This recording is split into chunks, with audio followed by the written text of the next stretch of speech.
यहाँ चाहिँ ठेडमा चाहिँ हाम्रो कालु दादाले फेरि समाइसकेका छन् देख्न सकिन्छ उहाँ चाहिँ यो बोक्नै गाह्रो भइरहेको छ उनलाई समाउनै गाह्रो भइरहेको छ यहाँ चाहिँ अब क्यामराम्यानहरू हाम्रो पत्रकारज्यू साथीहरू हाम्रो पुरै यहाँ तैनात खटिनु भएको छ आफ्नो भ्युज लाइकको लागि सबैजना खटिनु भएको छ त्यसमा म पनि छु होइन सबैजना देख्न सक्नुहुन्छ ए कत्रो मुखो आमामा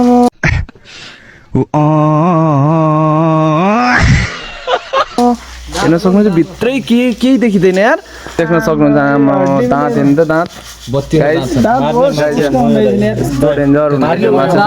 यो ठेड माछा यस्तो हुँदैछ गाइज यो मार्ने चाहिँ हाम्रो हिमाल भाइ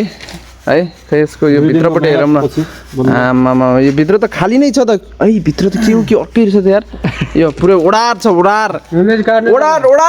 जङ्गल पुरै यो माछा खायो भने जोस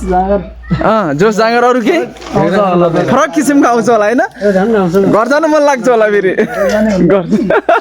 के त अनि के क्वेसन आइसक्यो के यस्तो रहेछ कि हजुरको गाउँमा होइन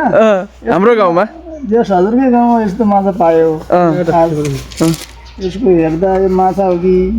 मान्छे खाने अच्छा यो मान्छे खाने जस्तो नि छ होइन यो हेर्नु त नाक आमामा के यस्तो डेन्जर छ त यहाँ अगाडि हेर्नु सक्नुहुन्छ यस्तो छ यता यस्तो छ फेरि ल अब हामी चाहिँ बेलुकालाई खाने आजको यो है यो चाहिँ उहाँको फेसले के देखिरहेछ भने यसो हेर्दा हामी चाहिँ इन्भेस्टिगेसन गर्दा यो पो देखिरहेको रहेछ त्यसपछि उहाँ हाँसिराख्नु भयो त्यसपछि दुईहरूले समात्नु भयो सो गाइज अहिले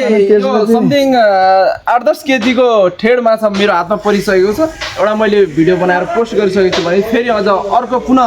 पार्ट 2 लिएर आइसकेको छु देख्न सक्नुहुन्छ यसको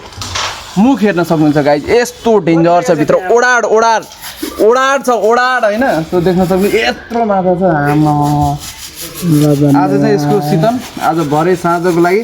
गाइज सबैजना आउन सक्नुहुन्छ तपाईँ चाहिँ खानु पाउनुहुन्छ सबैजनाले है त हामीले चाहिँ यसलाई पुनः यस्तो ठाउँमा राखिदिइसकेको छौँ अब चाहिँ यसको यहाँ कटिङ हुन्छ बबाल तरिकामा